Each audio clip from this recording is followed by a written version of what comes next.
دنیا بنی اور ان کے بیٹے کے وجہ سے دنیا بچی ہوئی ہے، قائم ہے، اس لیے تو ان کا ایک لقب ہی قائم ہے۔ اچھا نبی نے کیا فرمایا؟ حدیث جو میں نے پڑھی تھی، اب آ جائیے اس پر، من عرف فاطمہ، جس نے فاطمہ کو پہچانا یا فاطمہ کے حق کی معرفت کر دی، فقد ادرک لیلۃ القدر، اس نے لیلۃ القدر کو پا لیا۔ میں اب یہاں پہ شیعہ سنی دونوں سے مخاطب ہوں، بھائی لیلۃ القدر کوئی معمولی رات ہے حضور؟ شیعہ تو کم سے کم اس کے لیے 3 دن شب بیداری کرتے ہیں، اور ہمارے بھائی جو ہے وہ کم سے کم 5 دن۔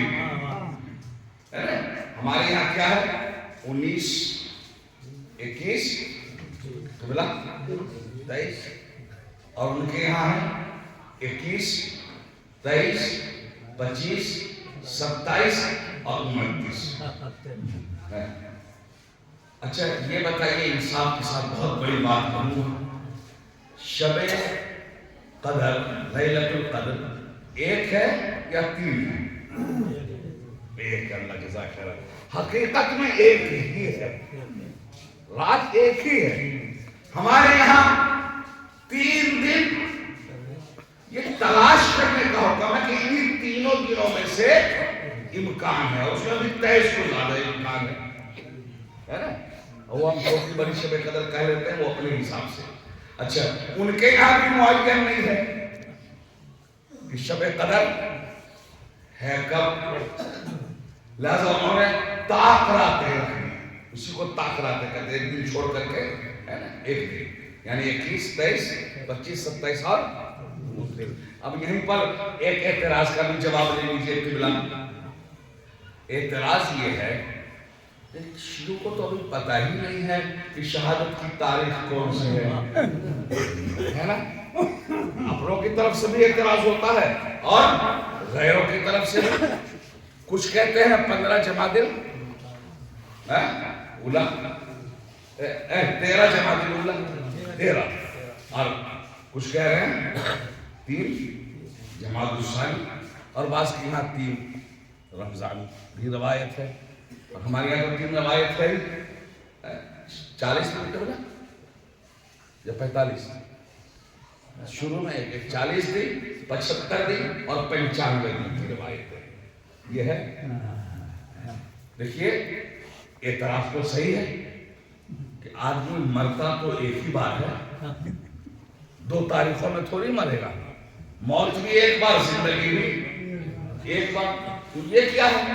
آدمی ایک ہے، کبھی تم 13 کو وفات بتاتے ہو بولتے رہیے، کبھی 3 کو وفات بتاتے ہو شہادت، یہ ایک کو بھی کر لیتے۔ اچھا جواب کیا دیں گے آپ؟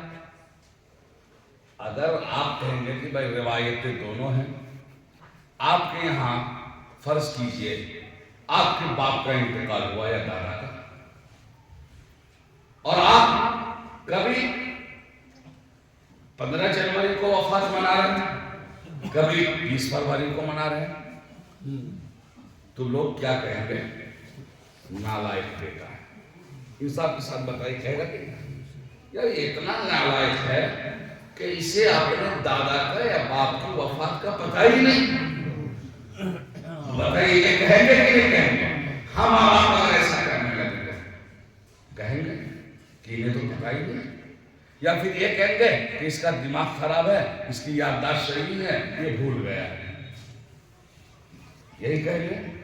تو پھر وہ فاطمہ، وہ زہرا، وہ ناسیہ مرثیہ ام ابیہا، ام النقبہ، ام الائمہ، ام السبطین، ام الحسنین، جن کے باپ کے صدقے میں کائنات بنی، ان کی وفات اور شہادت کی تاریخ معین کیوں نہیں ہے؟ چلیے کسی اور کو نہ پتا ہو امت کو تو کوئی بات نہیں ہے۔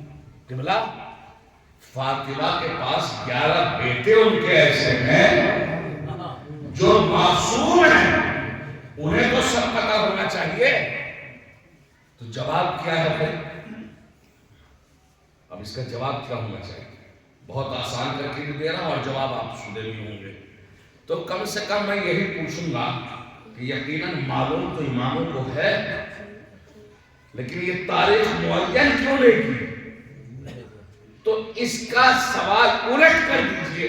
کبھی کبھی سوال ہے نا پلٹ کر بھی کیا جاتا ہے کہ یہ بتاؤ کیا اللہ کو معلوم نہیں تھا کہ لیلۃ القدر کون سی تاریخ میں ہے؟ یہ سوال ایسا شیعہ سنی میں سب کے لیے پڑھ رہا ہوں. کیا اللہ کو معلوم نہیں ہے کہ لیلۃ القدر کون سی رات ہے؟ پھر اللہ نے معین کیوں نہیں کی؟ تاکہ بندہ خاص اسی رات میں یہ عبادت کر لیتا. یہ 19 21 23 یا 21 23 25 27 29 یہ 5 راتیں یا 3 راتیں رکھنے کی کیا ضرورت تھی؟ اللہ تو عالم الغیب ہے، وہ تو سب جانتا ہے کب ہے کیا ہے، اور اس نے تو نازل ہی کیا ہے لیلۃ القدر کو. تو پھر اللہ کو نہیں معلوم تھا. تو اب علماء کیا جواب دیتے ہیں؟ اور وہی جواب بی بی کے لیے ہے. جواب یہ ہے بھائی کہ بے شک اللہ کو معلوم ہے، لیکن اللہ نے بتایا اس لیے نہیں، معین کیا اس لیے نہیں، تاکہ بندوں میں زیادہ سے زیادہ جستجو کا جذبہ پیدا ہو جائے. اور یہاں پہنچانے کا بندے کے اندر تلاش کرنے کا جذبہ پیدا ہو جائے اور زیادہ سے زیادہ عبادتیں انجام دیں. یہی جواب دیا، زیادہ سے زیادہ چلا عبادتیں انجام دیں. ہے ایک ہی رات، لیکن زیادہ سے زیادہ جذبہ پیدا ہو جائے اور عبادت کر سکے. تو اب یہی راز ہے بی بی کی شہادت معین نہ کرنے میں. معصوم نے یہی تو فرمایا، کیا تم نہیں چاہتے کہ میری جد کا ذکر زیادہ سے زیادہ ہو؟ اور الحمدللہ یہ معصوم کی حکمت عملی ہے کہ تاریخ معین نہ کرنے کی وجہ سے ہم 13 جماعت اولیاء سے لے کر 3 جماعت الثانی تک مسلسل بیوی کا تذکرہ کرتے ہیں. ورنہ ہمیں اتنا مسلسل تذکرہ کرنا بولیے نصیب ہوتا. صلوات پڑھیے.